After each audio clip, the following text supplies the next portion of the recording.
Israel Adesanya is better than Alex Pereira. I can't believe I even have to make a video on this, bro. It's just like every time I'm on Twitter, on social media, everyone is just riding this Alex Pereira train. Alex Pereira is way better than Izzy. Alex Pereira is everything Izzy wants to be. 3-1, 3-1. Alex Pereira owns Izzy. Alex Pereira this, Alex Pereira that. I can't believe the fans has brainwashed everyone else to follow this train that somehow Alex Pereira is better than Izzy, bro. First thing I'm gonna even address in this entire video is the record, because I know this is the biggest thing that everybody wants to talk about. They all want to point out the record. 3-1, 3-1. Pereira's way better. He's 3-1, 3-1. He's better than Izzy at everything. Let's talk about this 3-1. Let's actually give context to this 3-1 score, because I feel like that's the most important thing to do. A lot of casual audience just want to point out a score without looking at the fights. I guarantee half of these fans who are saying 3-1, 3-1, they never even looked at the fight. They never watched a kickboxing fight. They're just hearing what other people say, and like sheep, they just follow along without actually researching. Let's talk about the first kickboxing match, arguably known as one of the worst robberies in kickboxing. Everyone who watched that fight, including the announcers who were commentating on it, all saw Izzy won. They all thought it was a comfortable, pretty easy win for Izzy. Even Alex Pereira at the end of the fight, based on his facial expressions, you could tell he was like, wait, I won that fight? 裁判很意外啊，3位裁判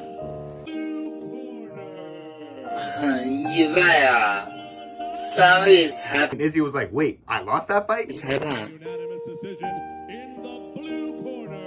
很意 They both knew who won that fight. At the end of the fight, they saw the strikes landed, they saw the output. They all know that Izzy won that fight. However, Alex Pereira was awarded a decision. This decision that was awarded to him started it all. Without this, it would be 2-2. It would have been so much more correct and accurate. But however, a robbery happened. Robberies do happen, but it's just the context of this robbery that makes this score 3-1 so significant, because everyone's just so quick to throw us 3-1 when not even the fighter who won the fight thought he won that fight on that day. So let's talk about the second kickboxing fight. This kickboxing fight, Izzy came in for blood. Izzy knew he won the last fight. In this second fight, he wanted to leave no question. So you can see he was a lot more aggressive in the second kickboxing fight, which is where he rocked Alex Pereira, had him a lot of trouble, and made Alex Pereira go through a standing 8 count because he was piecing him up so bad on the feet. 是后手延续这是机会，有点晕，这是机会，持续打击，我还继续有机会。这时候裁判应该叫停了。没错，要读秒了。是。Punching his lights out, punching him. Alex Pereira couldn't take it. He was getting a standing 8 count. He was getting battered. And then Alex Pereira, being notorious for who he is, has the heavy hands. He has the stone hands. And then he caught Izzy, put Izzy out conscious. 陪练我觉得是很重要的。佩德拉跳膝，佩德拉跳膝。这个动真漂亮，非常漂亮啊！左手平勾，左平勾打到回笼了。Comeback of the century. Alex Pereira, he does it. Alex Pereira with the crazy comeback and the crazy finish. Congratulations. I can't knock Alex Pereira for this. Yes, he was down on the scorecards. Yes, he was losing the fight, but he ended up finding that power. Power is such a big thing for Alex Pereira. You're going to see in the rest of this video. His power really carries him in all these Izzy fights. The first fight, yes, it was a robbery. Cool, moving on. Second fight, he was getting pieced up, getting battered, standing 8 count, all that. But the power bailed him out. The power is what saved Alex Pereira. And then 7 years later, they meet again in the octagon. UFC 281, so much hype going into this fight. Everyone, oh, he's already 2-0 Alex Pereira. Izzy's not ready for this. Oh, but it's MMA. You never know what's going to happen. Similar to the second kickboxing fight, Izzy was piecing up Alex Pereira. Even at the end of the first round, he had a significant moment where he almost hurt Alex Pereira. He was piecing him up. He was beating him up. But again, at the 5th round, it happened again. Alex Pereira finds that magic punch.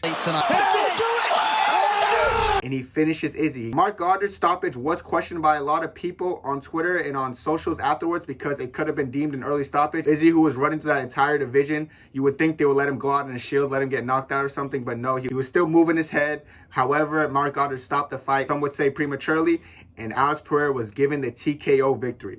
At this point, Israel Adesanya is down 3-0, and they set up a 4th fight. A lot of people are like, why would Izzy even take this 4th fight? It just makes no sense. Oh, because he's already 3-0. Alex Pereira is way better than him. But when you actually look at the fight and give context to it, and you see how the first fight was a robbery, see how the second fight Izzy was beating the brakes out of him to the finish, see the third fight Izzy was beating the brakes out of him to the finish. It looks like a big contrast between skill and power. It looks like Izzy is the better fighter, but the power keeps getting to him. So what happened? The 4th fight, Izzy came out strong. He won the first round. Second round, he put him to sleep. The hand is so dangerous. Counter right from Adesanya. Pereira down and out. Order restored. He put everything to rest. He said, you want to beat me from power so much? Okay, I'm going to beat you for power. And then he used his power and put Alex Pereira to sleep unconscious and knockout of the year fashion. Now that I addressed all 4 of the fights, and I know people are still going to be like, oh, but I still think Alex is better because power is better than being skilled. Who cares about skill when all you have is power? Well, we could talk about skill versus power. I would argue the better fighter usually has more skill. I'm not trying to knock Alex Pereira for being a more powerful striker because that goes to his advantage. It gets him the win. Congrats to Alex Pereira. But Izzy's definitely the more skilled and the more talented fighter. However, Alex Pereira's power can bail him out of situations not other people can get out of. A big part that no one really talks about, they fought 13 total rounds. Izzy won 8 of those rounds. Pereira only won 5. In addition to that, in MMA, out of the 7 rounds they fought in MMA, Pereira's only won 2 rounds on Izzy, which was the 2nd round in UFC 281 in the 5th round. While Izzy has beaten him in every single other round. Izzy was up 3-1 before getting knocked out. Izzy was up 1 round in UFC 287 before he knocked him out in the 2nd. Izzy has won so much more rounds than Alex Pereira because he's the better fighter. However, Alex Pereira's strength and power can bail him out of situations. So necessarily, you don't always got to be the better fighter. The better fighter doesn't always win because sometimes people have that get me out of jail for free card. You know what I'm saying? And Alex Pereira has that and it's his left hook. So I give Alex Pereira props. People trying to say Pereira's more skilled. He's the better fighter. He's more talented than Izzy. That's not true. Unless you correlate talent to just power, then I agree with you. If you just think talent is power, have at it. I got you. Yes, Pereira is the better fighter if that's the case. But if being the more talented fighter is winning majority of the rounds, showing you have better skill, then I would correlate Izzy to being the more talented and better fighter. Now let's talk about accolades. Let's talk about greatness. Who's greater all time? Because a lot of people are saying, oh, Pereira has a way better legacy than Izzy.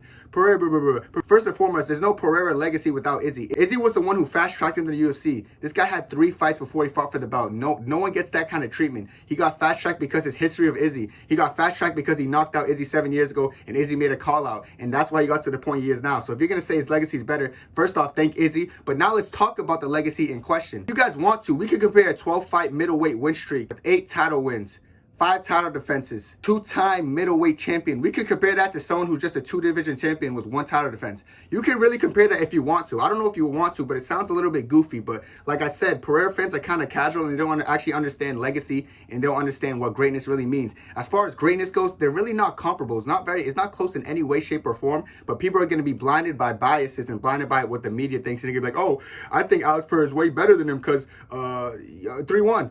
They don't know what greatness is. As far as GOAT list, GOAT status, GOAT everything, Izzy's way ahead of Pereira. The fact that I'm even saying this in the video, it sounds kind of goofy, but you'd be surprised how much people think Alex Pereira is better all time just because of the score of a fight. Doesn't make that much sense, does it? So at this point, we looked at the record, gave context to it. We showed who the more skilled fighter was and who the more powerful fighter was. And we showed who the greater fighter of all time was. So this whole misconception that somehow Alex Pereira is better than Izzy is crazy. Unless Alex Pereira gets a couple more title defenses, 3-4 or something, then we can start talking. Until then, this guy's blessed because Izzy fast-tracked him. Without Izzy, Alex Pereira is nothing. So anyone in the comment section, I know there's going to be a lot of Alex Pereira fans in the comment section saying, oh, I'm just glazing, but yeah, even though you're right, it's still 3-1 or cope. I know it's going to be the thing. This is just the MMA community. I get it. But at the end of the day, facts back Izzy for being greater all time and facts back Izzy for being the more skilled fighter. The only thing facts back for Alex Pereira is he's the more powerful striker, and I got to give him credit for that. But there's no way in hell that Alex Pereira is better than Izzy. Israel Adesanya is greater than Alex Pereira, period. All right, guys, that's going to be it for me. Let me know what y'all think down below because I know I said some facts here, and I know people ain't going to like it, but let me know what y'all think. I really think I cooked, and I really want to see y'all opinion. But that's it for me. God bless. 2, 3.